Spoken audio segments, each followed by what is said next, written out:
Hello there. A recent show there fought with the Green Beret. That the second rep, the French paratroops, wore habitually. This means that I need to swap some heads about. I will keep one or two heads with helmets. They did fight. Obviously, they did fight with the helmets on, and also they did the actual jump with the helmets on. So, I was looking around and I managed to find French berets from Peter Pig. Now you say to yourself, well, why would I need specifically French ones? Well, strangely enough, the French wear their berets slightly different from most other countries who wear the berets. In Britain, we have the cap badge over our left eye. In France, they have it over their right. So therefore, I needed specifically French ones. But I was able to find some, again in 15mm from Peter Pig. And I'm going to have a go at swapping some heads. And I think that's going to be the next thing. Thanks a lot. See you next.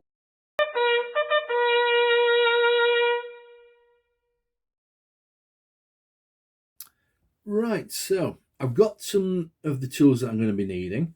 I need clippers to remove the old heads, a knife if the clippers are a little bit too clumsy, a drill to drill a hole into the body of the figure to accept the new head, and a couple of files to ensure that the surface is clean and tidy after being clipped off. You then need some figures. So here I have a number of figures. I've chosen these guys here simply because they've got nothing against their neck.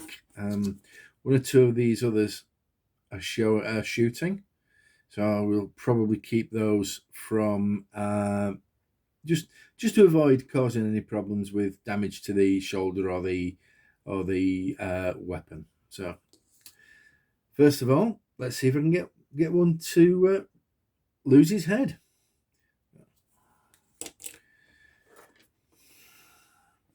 So using the clippers, if possible, I'll get down into the crook of the neck, squeeze, and it came off extremely easily. This obviously is very soft metal, as we all know. So I'll use the file to tidy it all up. And that looks really good. That looks really good. So the next job is to drill a hole. Now, a little tip I saw before was to start a small hole with the knife so that the drill bit goes in centrally. So this is what I'm doing. I have a knife point, and that's caused a small hole where hopefully I can insert the drill bit without it slipping. So we'll see. So, and then we start drilling. Now, once again, this metal, as I said, is very soft. It's coming out, as you possibly see, quite easily. The little swarf that's coming out of there. Is that the word? I seem to remember my dad saying something about things like that in being an engineer. So only problem with this is I'm worried to death that I'm going to suddenly come out the side of one of the figures and stab my finger. So reverse that off. See how far down. Let's clean this off. See how far down the bit this is. Not very. So we'll just keep going. Don't need an awful lot. Just enough for a small section of the pin that's attached to the head to slip into, to hold.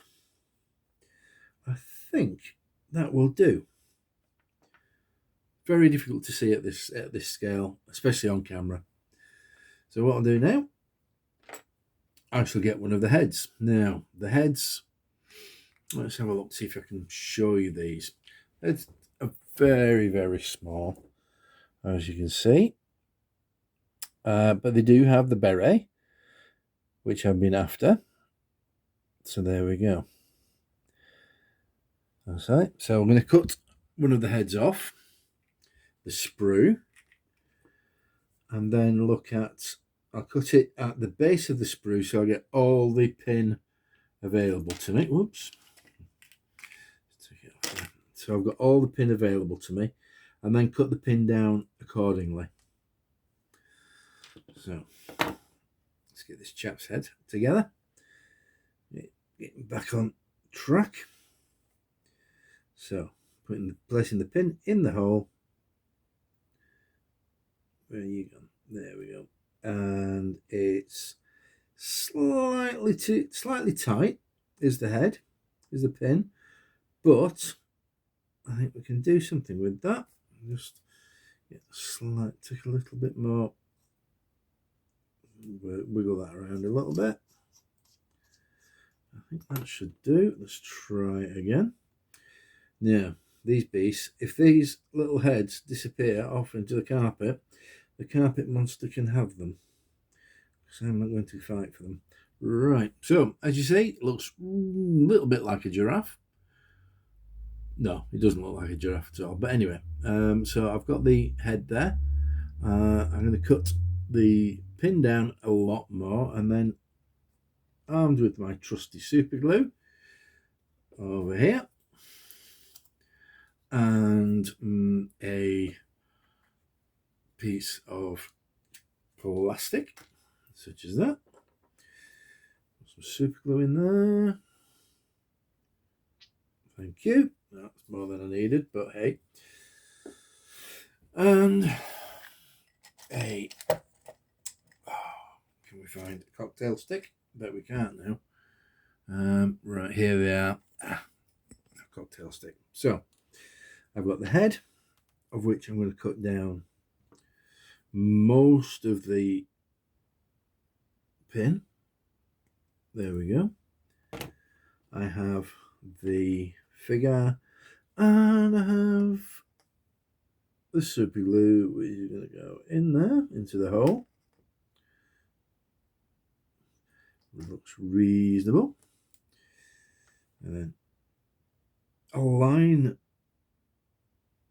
the head to the position I want. Come on, in you go. This is not going in as easy as I'd hoped. There he went. He just slid in. So let's give him a quick squirt of accelerant just to make sure that he stays there. There we go. And there we have it, the first one. Now, let's see if I can bring this into some sort of focus for you. Come on. There we go. I don't think that's too bad at all.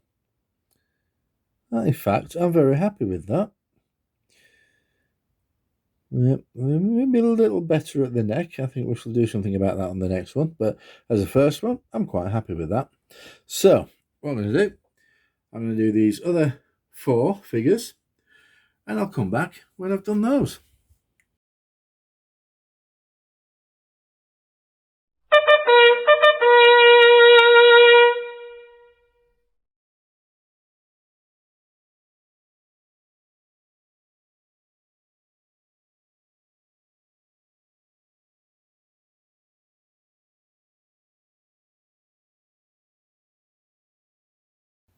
Right, so with a little bit of swearing, a little bit of throwing little things around and occasionally picking things up off the carpet, I've got the heads onto 5 of the new figures. Now, I don't know how well this will pick up. Let's just see if... Oh, there we go. That's a lot better. Now, you can see the ones with the berets. They're alternately from my thumb here. So, and they seem to scale rather well with the figures anyway. The French helmet at the time was very similar to the American M1 style that they'd actually used in Dien Bien Phu as well, having been re-equipped from American and British stocks at one point. So there you have it. That's the reheading of my French Foreign Legion paratroops for the 1978 Battle of Kolwezi. So a long way to go with this one. There were 4 companies of men, and even if I'm using O Group rules, which has inspired me to do this, it's still a lot of figures. Then I've got to find decent 15mm figures for the Africans that they're going to be fighting against. So it's a long project. It'll be probably a good year, but who knows? Maybe at CrackCon 16 or something like that. Who knows? I might be there. So I'll leave you for now. Next stop is to get them primed and get them painted and based. So I'll leave you to it. Thanks a lot. Bye-bye.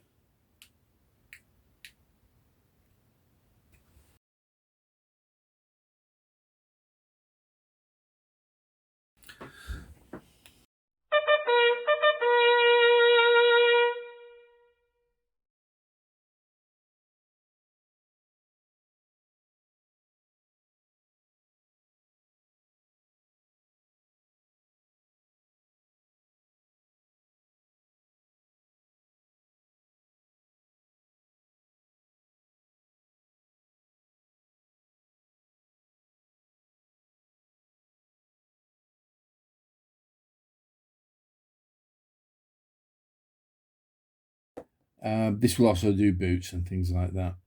For the metals, I'll probably give it a dry brush just to highlight the fact that it is metal in the future. So, as you can probably see in the background, I've already done those. Done these guys here. They're ready just to finish off, making sure I've got everywhere covered that should be covered, and then they will get a wash on them. So, I've got a little bit of the Russian uniform World War One in there, and we shall start. Now, what I have done with the Russian uniform is I basically paint the whole figure from shoulders down. I do the back and the legs and the weapons and the boots and every little bit. So I make sure that it's all covered over with a thinned down layer of the Russian uniform. This means that the thinning down means it gets into all the folds, all the nooks and crannies, all the crooks and nannies, as my mum used to say. And it makes sure that it covers all the webbing equipment and boots and such. Now, the plan is, and I've done this before, so I do know it works, is to then, once these have dried, to get the flesh tones on, the beret in mouldy clothes, and then to get the boots done. So basically all the different colours blocked in, and then leave them to set for a day, let everything get comfortable and layered in and dried and all the rest of it. And then I come back with fresh eyes and I will look at whether I need to touch up any areas, whether I need to do another coat and make sure that everything looks hunky-dory. Once that's done, it's rather a blobby piece of brush of paint there, and that should cover most of the whole fella. The plan then, once everything's been touched up and ready, I will do the black of the weapons or brown, depending on which weapon they have, either the matte submachine gun or the mass rifle, and then after that give them a wash. I haven't decided which wash to give them yet. I might well go with a flesh wash from Army Painter for the flesh, and then do the uniform in something, maybe a soft tone, or if I can find the Agrax, some of the Agrax Earthshade, which should work well with the jungle green uniform. After that, the plan is to actually just lighten down some of the Russian uniform, probably with a little bit of tan or deck tan, as it's wanting to keep it fairly green looking. And then I will do a very light dry brush over the equipment that the guys are carrying. So that would then, with the wash, then should highlight all the equipment better than if I was to try and paint each individual strap. Simply because my hands are so wobbly, I wouldn't be able to do it. So I'm going to try that. It'll be the first time I've tried it with these figures, so we should be interesting to see. So there we go. This is the last one. Like I say, I've painted everything apart from the heads and the faces and the helmets, and I've tried not to worry too much about it, but I just to make sure that I cover as much as I possibly can. No doubt as you're watching this, you will notice I've missed bits or something like that. Well, that's where coming back later on and giving it maybe a second coat if needed. The camera's probably got better eyes than I have at the way things are. This is one of the things I was very concerned about when I thought about going to do 15mm figures. I thought, well, hang on a minute, I can hardly see. I'm virtually, I'm an idiot. I can hardly see without having my reading glasses on. Well, this is true, but of course, 15mm, you can go as far as you like, but generally speaking, 15mm to me says more of an impression than actual detail. I mean, nobody is able to paint 15mm figures and paint their faces, say, with good expressions on them. Most of them are just impressions of the faces. So there we are. I'll let that dry, and we'll get back to it shortly.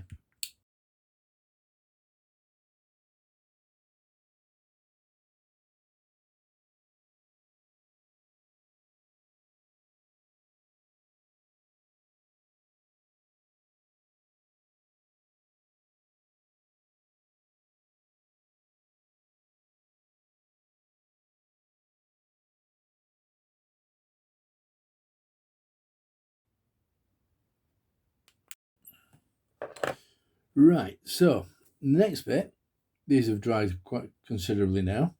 So the next bit is to cover the skin tones. Now, this is a bit more detail. So I've got my X-ray specs on with my little light on them. As I mentioned earlier, my eyesight is not the best at all. So add a little splash of that, the beige red, another drip of water, give it a good swizzle around with the infamous cocktail sticks. Americans call them toothpicks. Well, obviously we're a bit more cultured in Britain where we have cocktails. So using a much smaller brush now. This is a 00, again Winsor & Newton 00. Get some of the paint on there, take it off. Now this is where it gets a bit boring. So what I'm going to do, I'll just talk you through one of the first ones, and after that I'll do the rest off camera, because trust me, you won't see an awful lot of me doing an awful lot here. So I'll try and get down as low as I can to keep you in shot. So I should put the skin colour all over this chap's head, not worrying about his hair. Because actually, French Foreign Legion don't have an awful lot of time for hair. One of the first things to do as a recruit is to get you in the barber's chair and take the whole lot off. They love to take it off. It dehumanizes you a little bit. It takes away your individuality. I think that's the whole point of the exercise. And they basically do what is called the bull a zero. And it's absolutely no hair, just straight from the oil off, right down to the bone. So I think that your mum would have been absolutely mortified if you came home without any hair. She wouldn't have been happy. So getting this on. Again, not worrying too much if we catch the green, because we'll deal with that at the catch-up point. But you want to make sure that you get everything on, get a good coat on. Obviously, you can come back to it and add an extra coat in the future. That's not a problem. In fact, looking at it at the moment, it's looking like it might need another coat of the beige red skin tones in the future. And so we'll come back to that shortly.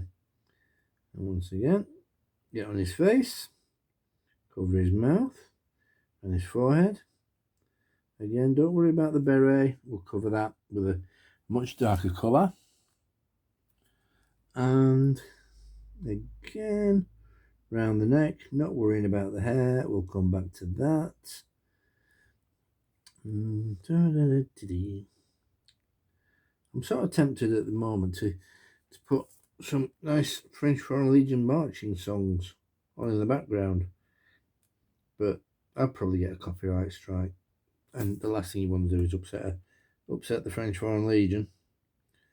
I'm sure they'd be very unappreciative of you and send the hardest guys round live and direct from Kolwezi or Barn, and that's the last thing you need, is a bunch of Legionnaires rocking up at your house, unless that's your thing. But anyway, so I've got one done. I'm going to do the rest off camera because it's a touch fiddly, and to be honest, it's incredibly boring doing that on camera for you. But that's what I'll do. I'll catch up with these, get up to date with these next 7 guys, and when I get back from painting them, I'll see you then.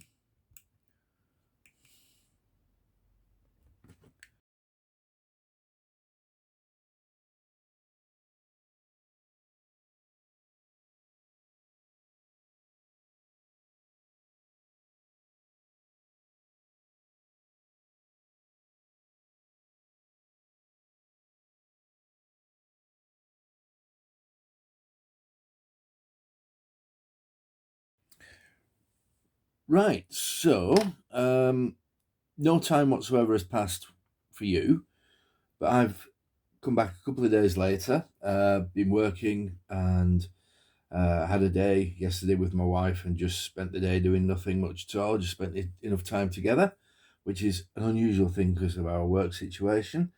And so the figures have all been dried. Once I'd painted them, I tidied them up again, making sure there's none of the flesh colour on any of the uniforms. And so now what we're going to do is to the extremities, the heads and the tails, so to speak.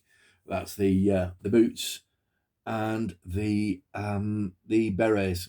Now, as you can see on other ones, the helmets have actually been done because I did them the same colour as the rest of the uniform, with the Russian World War I uniform colour. And so I'm now going on to do the berets and the boots for them all. So the beret, yeah. Now it's quite distinctive. A lot of paras around the world have copied the British pattern, which is the maroon beret. Americans decided they're going to go with some sort of abomination of a beret. I don't know why. The Americans just can't seem to wear a beret. I don't know what it is. But the French and the Belgians seem to go with a nice green one for their paras, which is unusual for that because it's more a commando colour for the British. Anyway, so they got that, but they also have the badge on over the right eye, which is again to British eyes very unusual. So I'm going to use Army Painter Mouldy Clothes for the beret. It only takes a tiny little dab, which I put far too much in there, but hey. So put that there with my paints, and I shall get the nice fresh brush, get a little bit of water on that, take it off, grab my little Frenchies. I think I might need to put my specs on, but we shall see. We'll see how it goes, my special specs. So, a little bit of the green on the brush. And why is the brush not? Oh, it is now. It's working. Yeah, it's hard to imagine that a brush wouldn't work, but yeah, it would seem to. Yeah, I obviously hadn't taken up the paint properly. So the green goes on very easily. It's a nice green. It's a little brighter than the beret actually would be, but I find that at this scale, a brighter colour is better, especially when you then going to cover it in a shade such as, say, Agrax or some of the Army Painted Soft Tone or something like that. So I've done that. Okay, so let's just try this. This brush isn't playing games today. It's not happy. Should give this a bit of a talking to and a tidy up. There we go. It's much better now. Always strange how brushes like to be sorted out by licking them. Weird things there. So anyway, so yeah. So where were we? Oh yeah, the French beret. Yeah. Now obviously with as Brits, it's almost a cliche that the French wear a beret. Now, for the vast majority of the army, for a long time, after the Napoleonic period, the shako and the kepi were the traditional armed forces headgear, including the Foreign Legion for many years, with the eventually the what is now the kepi blanc, which is a which is actually a white kepi. Now the kepi blanc is a signature of the French Foreign Legion. Originally, what it was just an ordinary blue kepi that everybody else, all the rest of the army wore. But because the French Foreign Legion fought in hot, sunny climes, they were given a cloth cover to protect the head and the neck. It was called a havelock in British service. This was originally a sand-coloured piece of cloth, very sort of typical khaki colour. But what happened was that the months and months and weeks and however much time you spent in the desert bleached it, and it bleached it white. And eventually it became a status symbol of the Foreign Legion, where they would say, yeah, my kepi is extremely white because I've had a lot of years out in the sunshine. I'm an old soldier, and I know what I'm doing, and you're rubbish, and the whole of your army is rubbish, and the whole of your other regiment's rubbish. I think probably a few ex-squaddies will probably appreciate that, being very true, but nobody is as good as your regiment. And that's where the Kepi Blanc came from. Eventually, it was made official, and the kepi was turned from a blue kepi to a white-bodied kepi for the enlisted man.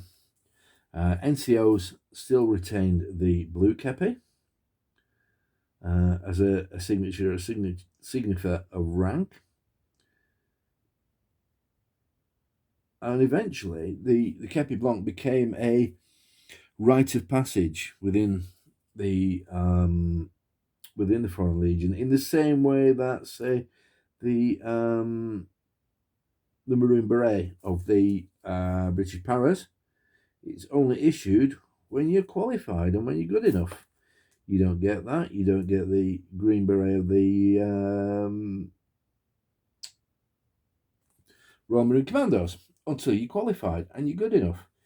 It's a means of showing that you've passed all the tests and you haven't been found wanting. So that's what's happened. That's what happened with the Kepi Blanc. An interesting piece of kit. I have held them in my hand. I did hold one at one point. They have a very strange brim to their peak to them. It's of a patent leather, and it bends very strangely upwards like a duck's bill.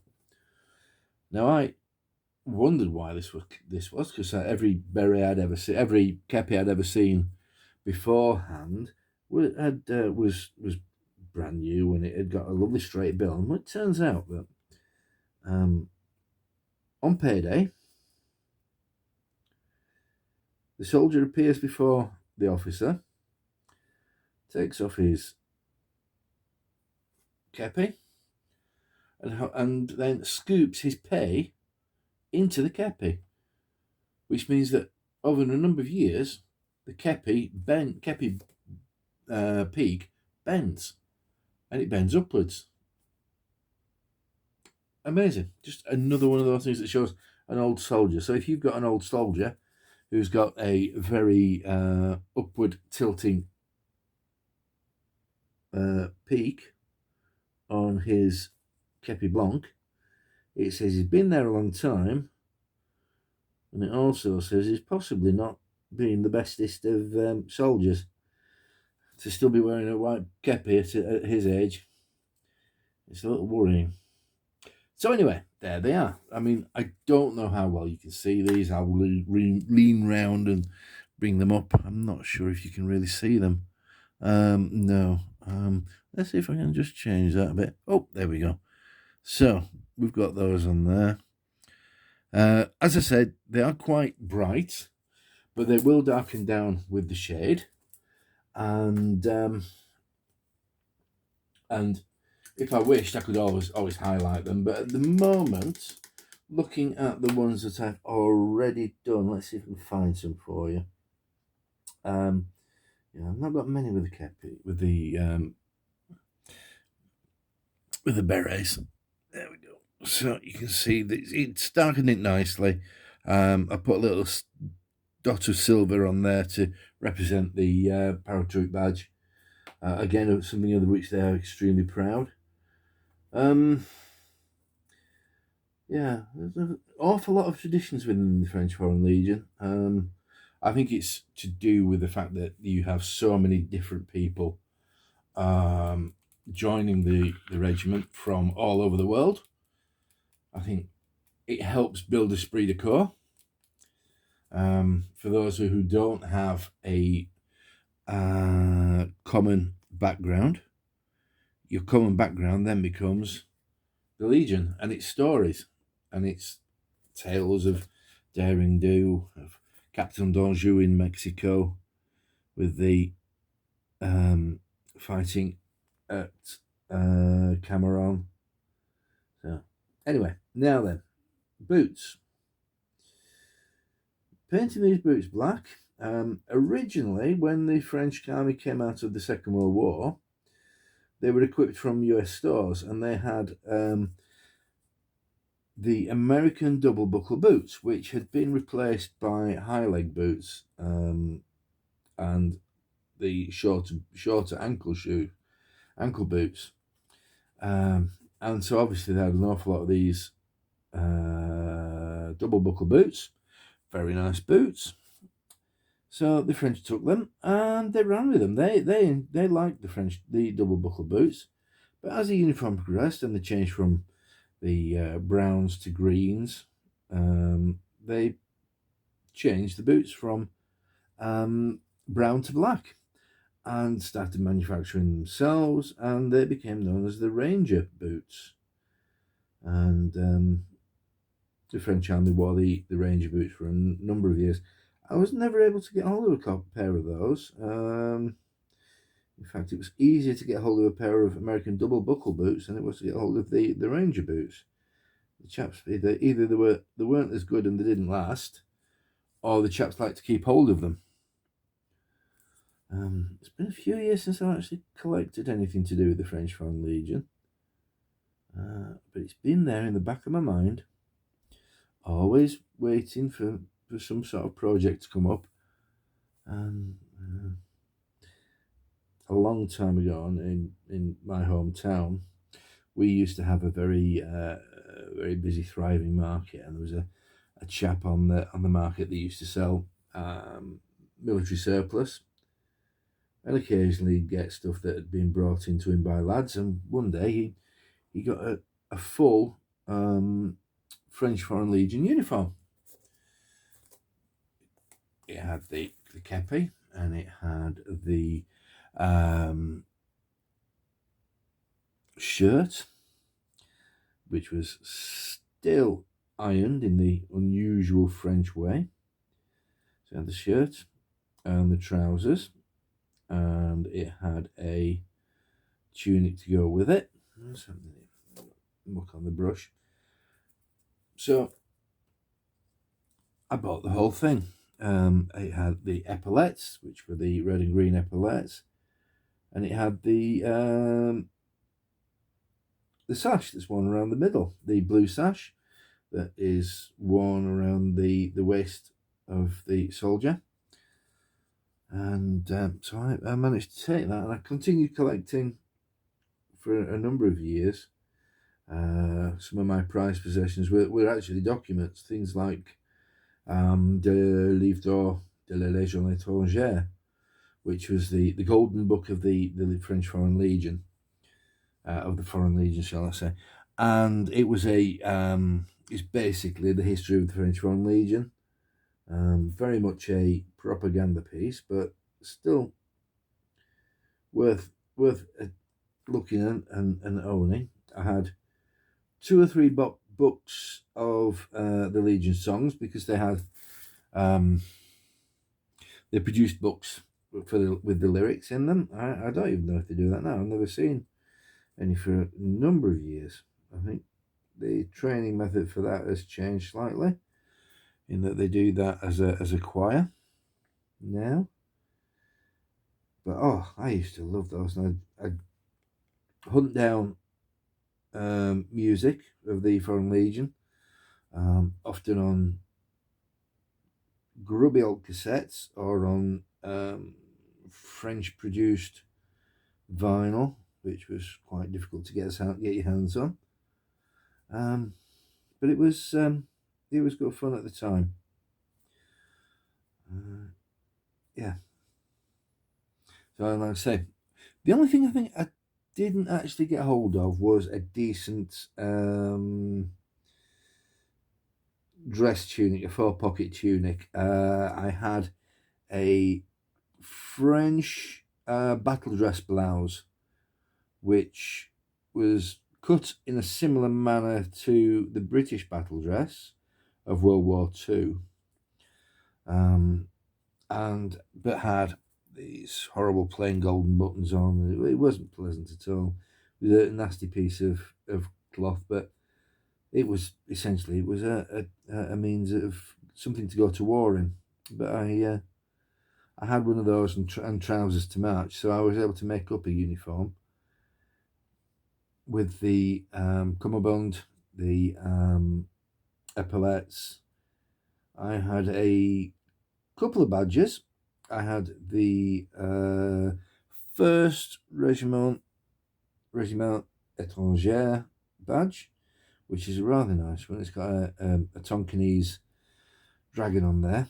When I say Tonkinese, I mean from the area of Tonkin, which is part of what would now be called Vietnam, and which was originally a French colony.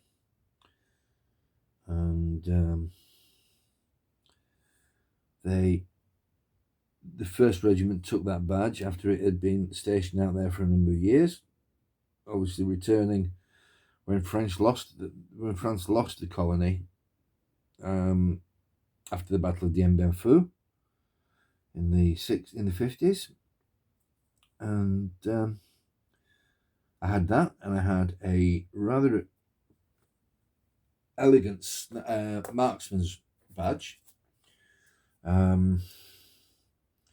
which was a copy of the sniper rifle surrounded by a target, and that was an elegant badge, was that one. And of course, with having the kepi, you didn't get a kepi badge. You didn't have a cap badge. And you didn't have shoulder titles or anything like that. So it was all about the badges that hung from the pockets, the breast pockets. Anyway, okay, so right, that's the heads and tails done. I'm going to let them dry, and I'm going to allow them to dry first, and then the next job is just to finish off with the weapons, which is the MAT submachine gun and the mass rifles. And then once that's done, it's going to be a case of dry brushing. So I'm going to let these dry. I'll be back in a tick.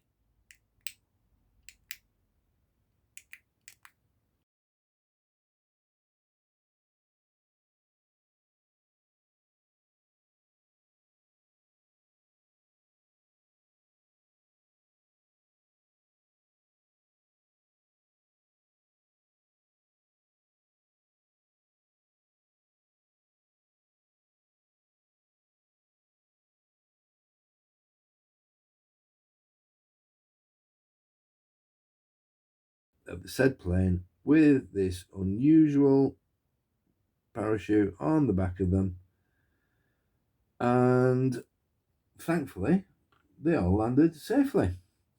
Well, I'll say safely. Some of them didn't land. Well, it may well have landed safely, but unfortunately, I believe one or two of them landed in enemy-controlled areas and were killed, including a British legionnaire who was one of the few men killed on the operation. The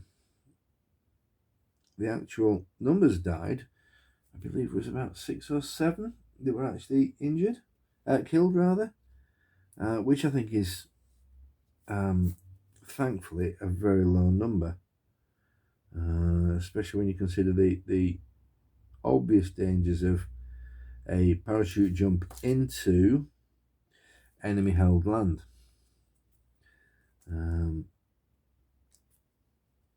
But like I say, it was quite unusual for them to not have their own parachutes. They jumped from a mixture of planes, one of them being the C-130 Hercules, which I think was provided by the Zairean government, and I think they jumped from that. All of these details I think will be available when I actually do when I've got the battle together. So I'm going to use a mahogany brown. It's my go-to for wooden weapons, for other wooden stocks of weapons and such. Now a lot of the detail of these has been covered up by the hands of the soldiers, so there's not an awful lot to do. Just paint where possible. A lot of the metal work of the action and the trigger you can't actually see. So let's just cover up what we can see. And then those essentially will be finished, and that will be the last of my first batch of French Foreign Legion paratroops. The so far I will have one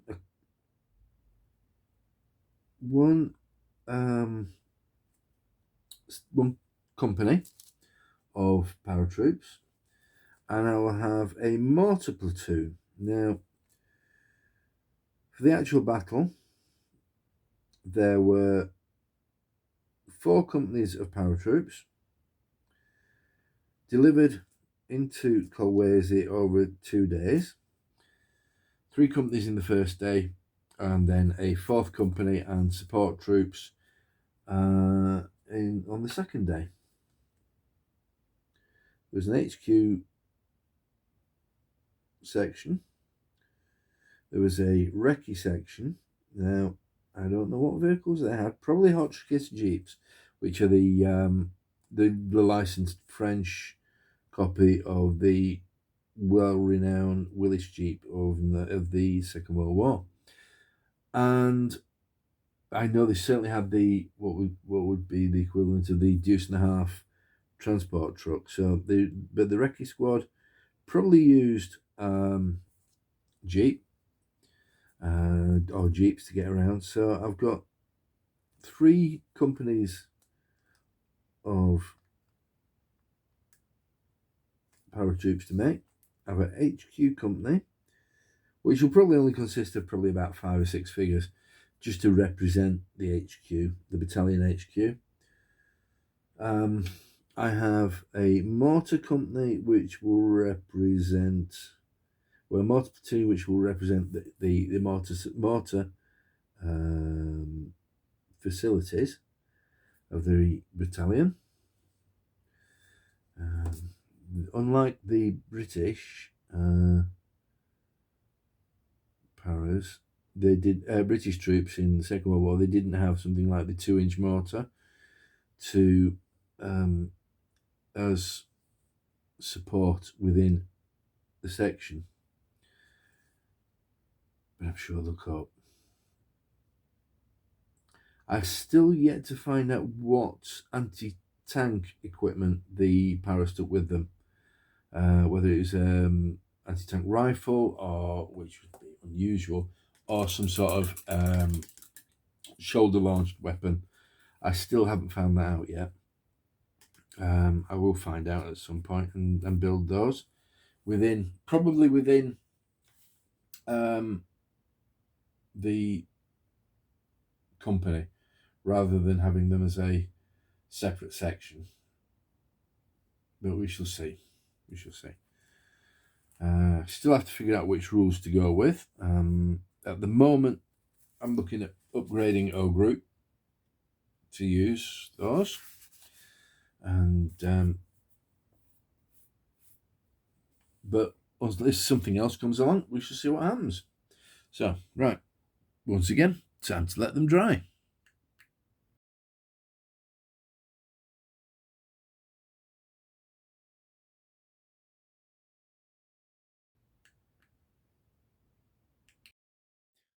And so we're back in the room. Just 2 more jobs to do now. First of all, a wash of Agrat's Earthshare, and then a light dry brush with a lightened version of the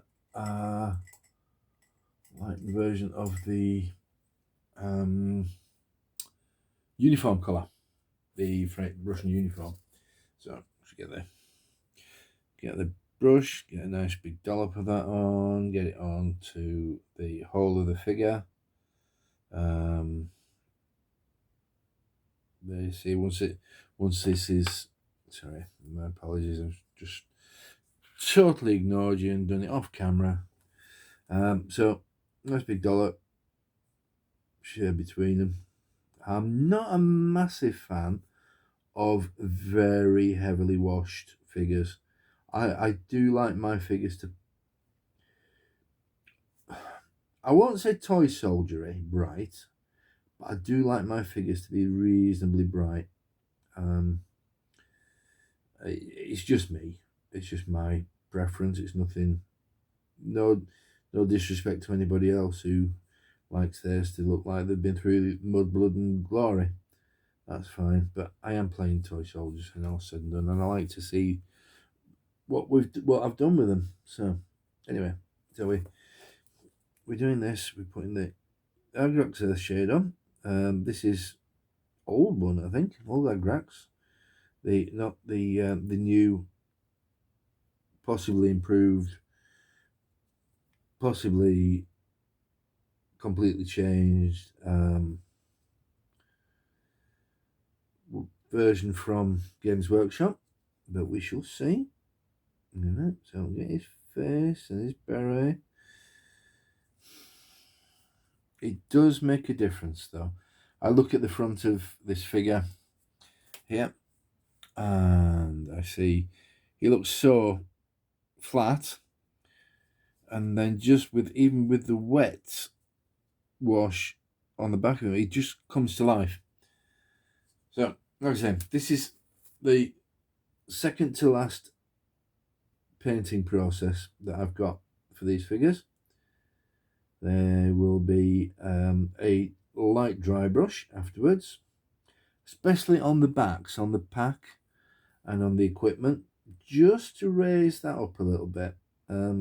Instead of having to paint each and every piece of kit, which will do no good whatsoever to my eyes,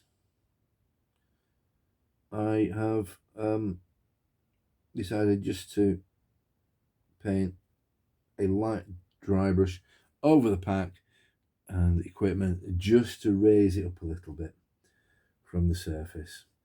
The wash will get into the nooks and crannies. The dry brush will catch the tops, and hopefully that should give us a nice contrast between the two. It seems to work very well on my figures I've done previously. I'm not at all unhappy with it. It's just remembering not to put too much in your brush and get too much on the figure, because it would spoil it slightly. Some of these chaps have got real hunchbacks due to my decapitation of them. But at 3 foot, nobody's going to notice. Nobody's going to care a jot that Legionnaire Bertrand, who is a Belgian honest, not a Frenchman, as a hunchback. But there we go. So that's them. That's those done. These last two. I've been really pleased with these. Really pleased with how they came out after I'd altered their heads and things like that. They've painted up very easily and very comfortably done. I mean, I know it's only a small company, really. It's only, what have I got? 27, 3, 6, 9, 12, 3, 6, 9, 12, 15, 18, 19, 20, 21, 22, 23, 45, 6, 7, 28, 29, 30, 31, 33, 4, 35, 36. I've only got 36 figures, but it's taken no time at all. Just seems to have flown through them quite easily. I'm very happy with them. The basing's coming along nicely. I'm very happy with the basing and how that's looking. With the red sand base and the tufts and the wizened grass. Very pleased with that. I've got plenty of other things to go on there. I've got stones, I've got rocks. I haven't actually put any sand on the bases. I've just left them with the painted Tetrian, and then covered it over with the flock, and that seems to work quite well. So Monsieur Legionnaire, just got to do one. Oh, do you know? I am a liar. Just got to do the badges as well. Tiny little spot of silver on their berets. Right, leave you to it.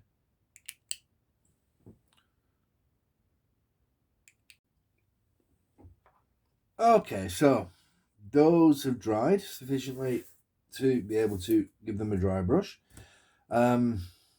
Whilst I was waiting, I painted the stalks on the various trees. I'm going to give those once those have dried, I'm going to give those a quick shade as well. Make them look a little bit more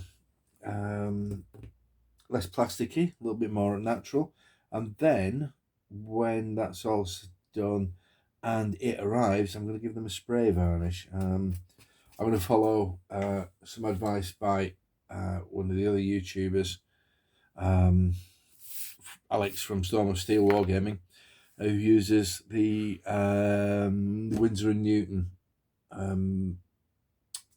professional spray varnish. I've never really had any problems with it until very, very recently with one particular thing.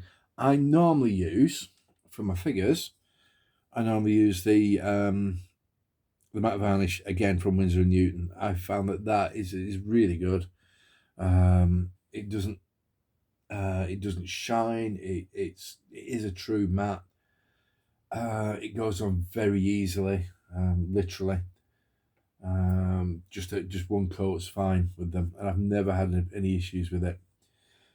But anyway, on to our little dry brush. So what I've done is I've put a little bit of the where is it now? A little bit of the uniform green into my palette. I've got a little bit of the ivory, which I tend to use ivory to let colours down rather than pure white. It just gives it a warmer feel to it. And it's just going to be literally a drop in there just to lighten it up. Grab my little cocktail stirry stick type things. Whisk, whisk, whisk, whisk, whisk. So that's really lightened that up now, which is the intention. Get rid of that. I then have a piece of kitchen roll. Now, I'm sure most people have dry brushed. It's not something I'm very good at, but so I got a little bit of the paint and I dab it in there, and I take off as much as I possibly can, and down to the end. Check it on my skin. My skin's just got a tiniest little bit there. Just can see a little bit more off. There we go. And then on the backs of the troops, where their equipment is, just to bring it out. Oh, this is... Now, I honestly don't know whether you'll be able to tell on camera. I really don't know. I'll have a look on this. So I've got the... I don't think you can tell. But the guys... I honestly don't know whether you can tell, but with the naked eye, you can see a massive difference. The webbing pops out. The highlight, the edges of the uniform pop. Oh, it's just such a difference. And I'm only doing the backs because I don't necessarily want... that's where the equipment is, and I don't necessarily need to have any more.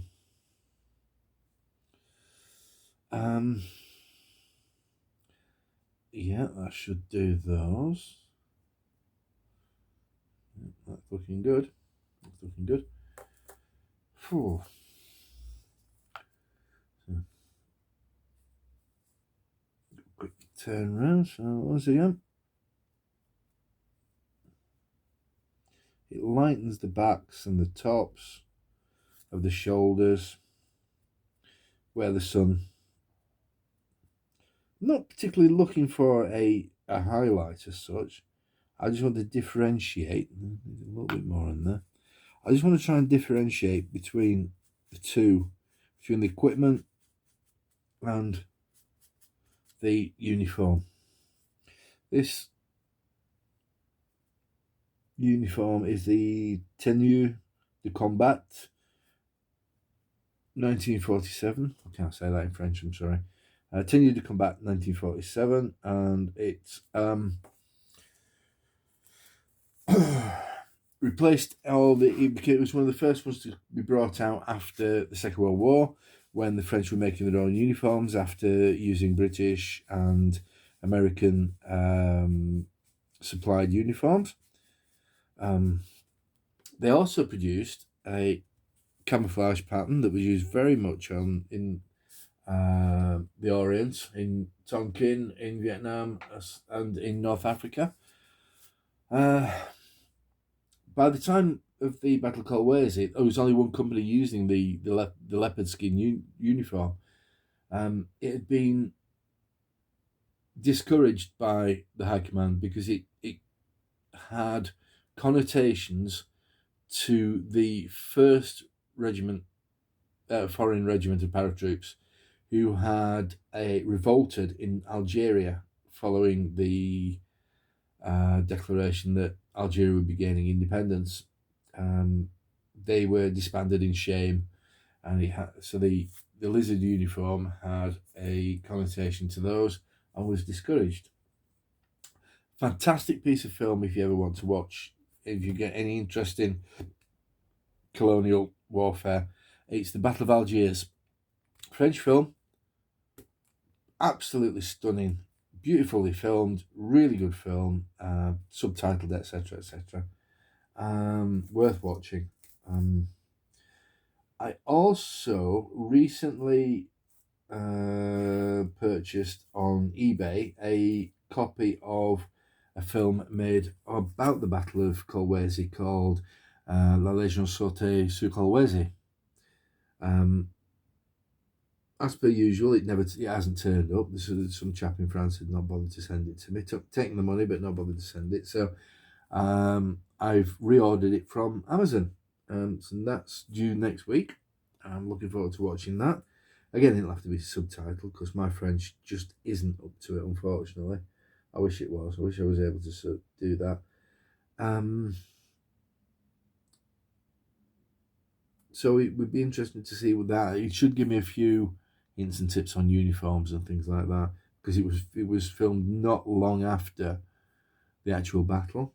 So the equipment should be the same. The vehicles, etc., should be the same.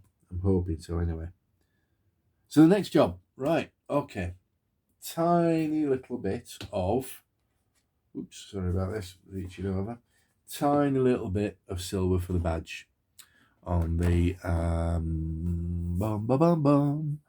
on the beret. So what should we have? No, it's not brass. It's definitely a white metal badge. Aluminium, no. I think we want something a bit deeper and stronger. Lead belt, no. We don't want the lead belcher. Gunmetal is a little dark. Natural steel, no. Silver, that's a possibility. Oily steel, no. Chrome, possibility. Or steel on its own. So I'm actually going to go with the steel. I think the steel will show best against the green, and I think it will also work well without being too bright. Going back to what I was saying about the uniform, the kepi, the beret toning down, but we'll see. So tiny little drop in there. And what I'm going to do, rather than using the, let's see, shall I do it? Yeah, the brush is okay. I'll use the brush. I was thinking about using a cocktail stick to do this, but I'll stick to the brush. So, once again, as I mentioned before, the badge of the French Foreign Legion is above the right eye. So it's the tiniest little dot, just to represent, and a very, very tiny little dot. So,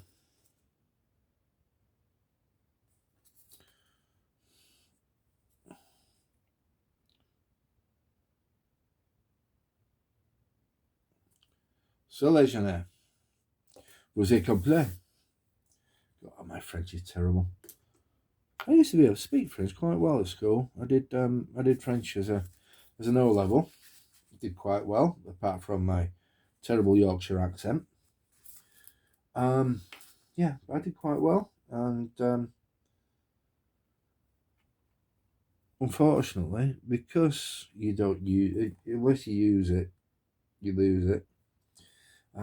Because I didn't use it often enough, I stopped being able to remember so much of it, which is a real shame. But that's British people for you. I think we're terrible with languages generally. We don't see any reason why we should learn languages. I'm very, very, very happy with these figures. So, as you can see in the background here, these that I'm using, I'm working on at the moment. I'm getting well on the way to having them based. So I'll have a quick run through. Just get rid of this brush. Have a quick run through of how it works. Again, I'm basing these on O group, but realistically, it doesn't matter. So what I've started off with is to have a mortar platoon. Where have they gone? Where have they gone? Where have they gone? Here we are. A mortar platoon, commanded by a lieutenant whose name I've got written down. So I will know that this character here will be the lieutenant. He's on the radio. I will have 2 more figures there, and then it will be based. I then have 1, 2, 3, first platoon,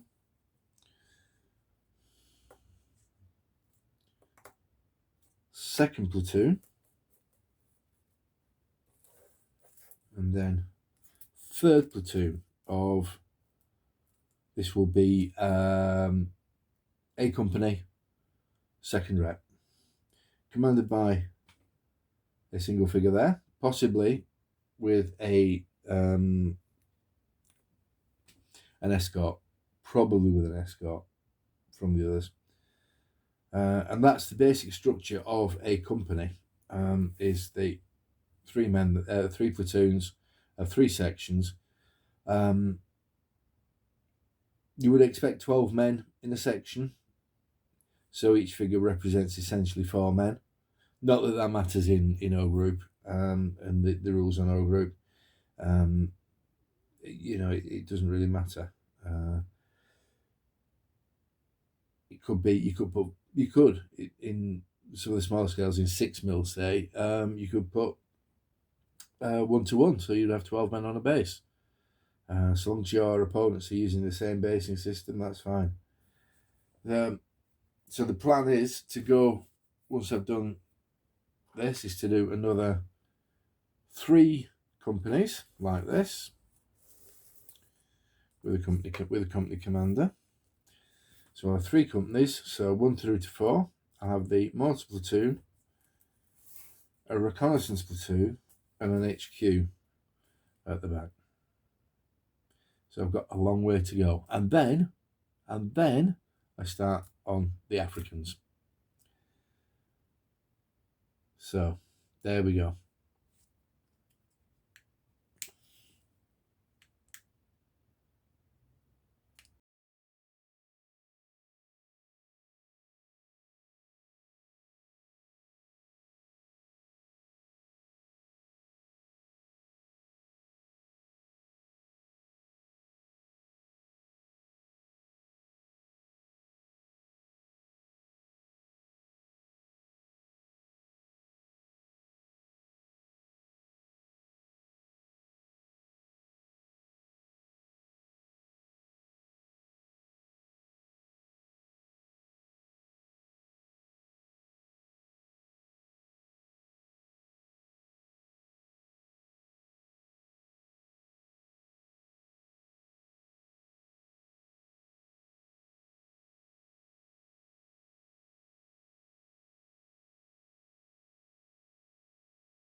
Right, while we're waiting for those figures to dry, I thought I'd just show you something that I knocked up this weekend.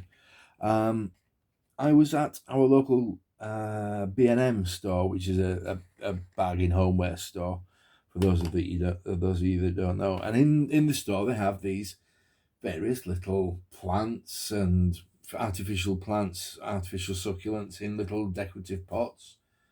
And I thought, oh, that one looks interesting. And it was about £2, and it had all of these on a long stalk. So it reached approximately this sort of height with these at the end of each stalk, each branch. Well, I brought it home and my wife dragged it out of the little pot, and I cut off these, including the stalks. Here, I cut them down in various sizes. I checked them against the figures, which I'll bring it round here. I don't know that you'll be able to really see, however, but I checked it against the figures. I thought, well, actually, they look pretty good as trees for the Kolwezi battlefield. Just as general ground cover, and to make it look pretty, make it look look like Africa. So as I said, I cut them from the stalk. I hot glued them to the second cheapest base in the world, which is a 2p piece. Allowed them to dry. Then once they've dried, I've covered them in the Tetrium filler, which I use on a regular basis.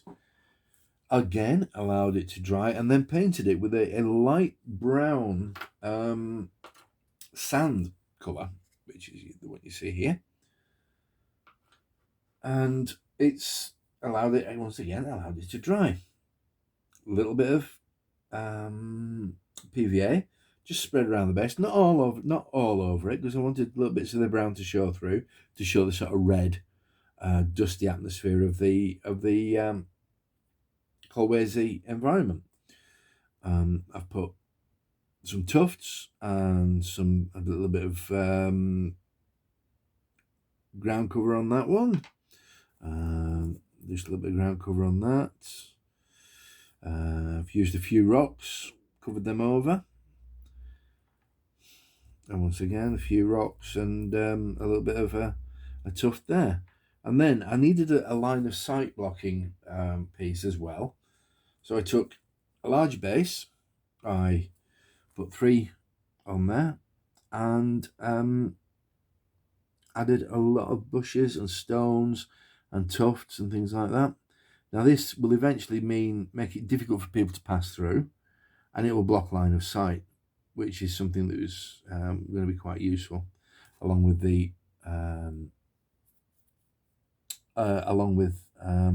buildings and such, because Kolwezi itself, a lot of the fighting was taking place in semi-rural areas with huts, and then into the city itself with hotels and business buildings and such. So that's what I did. I should be going back to B&M, because there were 1 or 2 others that I saw that might work, and having proven to myself that the scale isn't too bad, I think I shall go back and get some more and see how they go from there.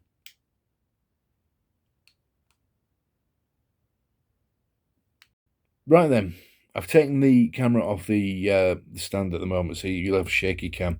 Just a quick introduction, just a quick explanation of my basing. So we have the basic Renault Drake bases. I'm using these simply because I've got a large number of them available. I then attach with super glue my figures in the required positions. I use the Tetrium to give ground cover and texture. I use an appropriate colour for the earth, and then, as I mentioned earlier, I use the tufts, I use stones, I use different types of foliage as bushes, and I also use a mix of 2 different types of grass scatter to give the impression of the savannah, and that's really all I ever do with them.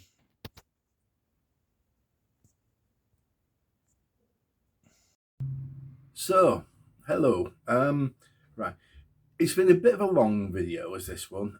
It's the first of the Kolwezi 78 project, and in the future I don't think that the videos will be as long. I hope not.